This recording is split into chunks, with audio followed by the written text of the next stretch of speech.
बिछ गई सियासी विसार, खेला जा रहा है सियासी खेल, जारी है वार पलटवार। शह और मात के खेल में बनाई जा रही है रणनीति, कौन पड़ेगा किस पर भारी, ये कभी भी सिर्फ हस्तक्षेप.com पर अमलेंदु उपाध्याय के साथ। अभी शकील जी सिंधिया जी की जमीन जायदाद की बात कर रहे थे, तो एक सज्जन है जिनका नाम है सुरेंद्र श्रीवास्तव। तो सिंधिया जी बीजेपी में आए कैसे, सिंधिया जी क्या कह रहे हैं राहुल गांधी के बारे में, और सिंधिया जी खुद बीजेपी में कैसे आए, उसकी भी जरा क्रोनोलॉजी हम लोग समझ लें। सुरेंद्र श्रीवास्तव नाम के एक आदमी ने कंप्लेंट दर्ज की जमीन की खरीद बेच में कि कागजात के साथ घपला हुआ है, और वो कंप्लेंट पुरानी कंप्लेंट थी। बाद में वो कंप्लेंट निरस्त हो गई, इकोनॉमिक ऑफेंस विंग में गई। उसके बाद वो कंप्लेंट वापस आई, और वो कंप्लेंट वापस आई और वो फिर खुली उस पे फाइल इकोनॉमिक ऑफेंस विंग में। और जिस दिन कमलनाथ की सरकार गिरी, उसी दिन वो कंप्लेंट भी बंद हुई इकोनॉमिक ऑफेंस विंग में। तो सिंधिया साहब किसी मजबूरी के तहत आए, और वो क्योंकि लैंड का घोटाला था, वो केवल सिविल सूट नहीं था, वो फोर्जरी था, वो दीवानी मामला नहीं था, वो फौजदारी मामला था। उसमें गिरफ्तारी भी होती, बहुत एम्बैरेसमेंट होता।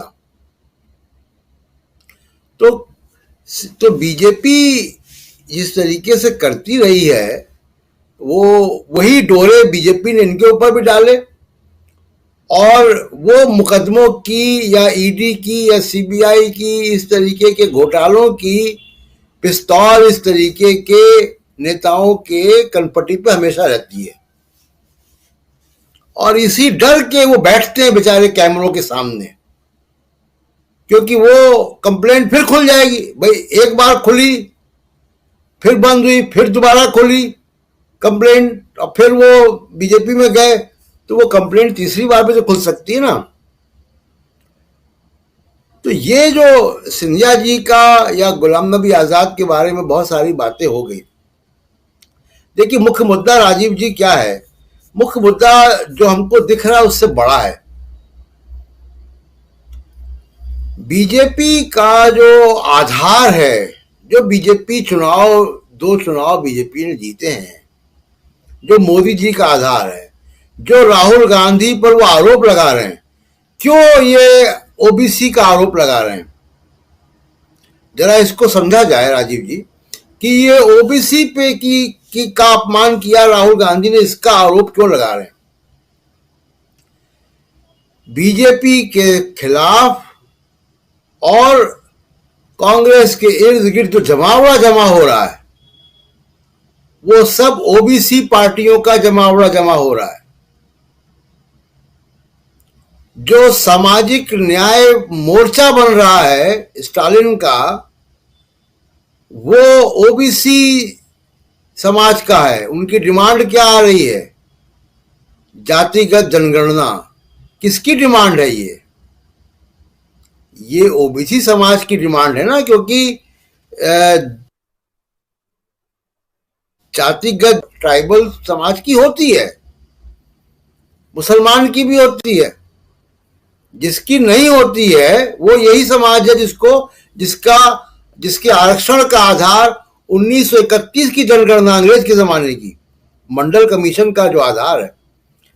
मंडल कमीशन को में सबसे बड़ी राहत अर्जुन सिंह ने दी। एजुकेशन के रास्ते खुल गए, नौकरियां तो कम होती हैं, यूनिवर्सिटी कॉलेजेस में ओबीसी रिजर्वेशन से दरवाजे खुले। और अब कांग्रेस क्या कर रही है, अब कांग्रेस क्रीमी लेयर को रिवाइज कर रही है, ओबीसी डिपार्टमेंट बना रही है, ओबीसी के आज ही शरद यादव की बेटी, उनका नाम है सुभाषिनी यादव। सुभाषिनी यादव की प्रेस कॉन्फ्रेंस हुई है आज ही, और राजीव जी उसमें ओबीसी से संबंधित तमाम सारे फैसले लिए गए हैं, जिसमें कास्ट सेंसस की मांग है कि अगर चुनाव जीतेंगे 2024 में तो कास्ट सेंसस कराएंगे। मोदी साहब अभी तक इसमें कमिटमेंट नहीं दे पाए हैं, और इसी डर से 2021 में सेंसस जो है वो ड्यू था, और 2023 में हम आ गए, सेंसस नहीं हो पाया। राजीव जी, पहला मौका है भारत में, आजाद भारत में, जब सेंसस नहीं हुआ है। युद्ध के समय भी सेंसस हुए हैं। उसके बाद national council of social justice की बात की है कांग्रेस ने आज, ओबीसी डिपार्टमेंट की बात की है, क्रीमी लेयर को रिवाइज करके 12 लाख करने की बात की है, 12 लाख रुपए सालाना इनकम। और ईडब्ल्यूएस कोटा में सबसे बड़ी बात, इकोनॉमिक वीकर सेक्शन का जो 10% कोटा है, उसमें ओबीसी, एसटी बाहर रखे गए हैं। वो केवल सवर्णों के लिए रिजर्व किया गया है। उस पे कांग्रेस ने कहा है कि हम सबको लाएंगे, ओबीसी, एससी, एसटी भी उसमें इकोनॉमिक वीकर सेक्शन में गिने जाएंगे। ये असली देखिए दर्द वहां हो रहा है कि जो बड़ा आधार है 52% है पॉपुलेशन का, और वो तो अगर जाति जनगणना अगर हो जाए तो वो 52 से भी ज्यादा है, मेरा मानना है। तो वो है दिक्कत की बात, इसलिए सारा कुछ हो रहा है। और कर्नाटक, दूसरी बात राजीव जी, आखिरी बात कह के अपनी बात खत्म करूंगा, कि कर्नाटक के इलेक्शन पे हम लोगों को ध्यान से देखना होगा रिजल्ट। पहला मौका होगा जब राहुल गांधी की भारत जोड़ो यात्रा का पॉलिटिकल इंपैक्ट हमको दिखाई देगा, क्योंकि जो छोटे मोटे इलेक्शंस हुए अभी, उनमें वो रूट में नहीं थे भारत जोड़ो यात्रा के। ये भारत जोड़ो यात्रा के रूट का वो है स्टेट। 24 दिन वहां भारत जोड़ो यात्रा रही है, वहीं पे बारिश में राहुल गांधी भीगे थे। और ये अगर कांग्रेस वहां पे रिजल्ट अच्छा आता है, उसका इंपैक्ट दिखाई देता है, तब उनकी असली परेशानी होगी। तब उनको बहुत सारे सिंधिया और गुलाम नबी आजाद ढूंढ के दो पोस्ट के खड़े करने करेंगे। तो दिक्कत वहां है।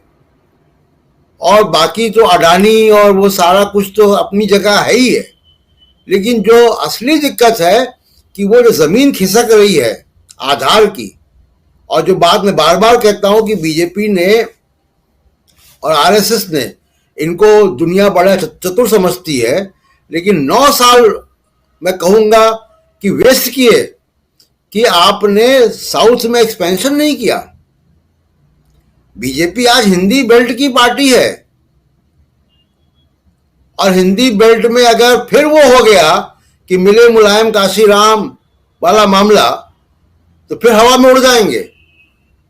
तो एक ही थूनी पे छप्पड़ लगाने का जो रिस्क है, वो बड़ा रिस्क बीजेपी ने, आरएसएस ने लिया है कि साउथ में गए नहीं।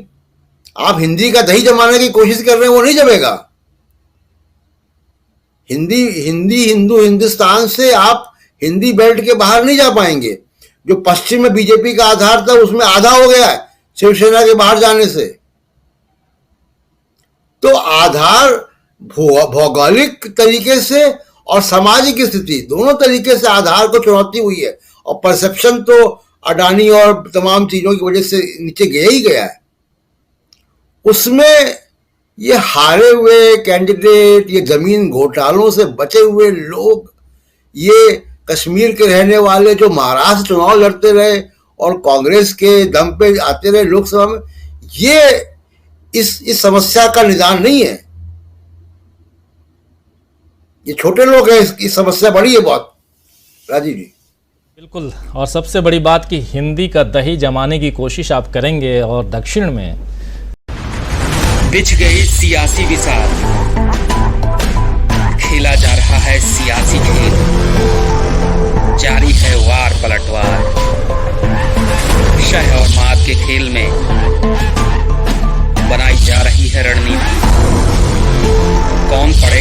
पर भारी ये कभी भी सिर्फ हस्तक्षेप.com पर अमलेंदु उपाध्याय के साथ।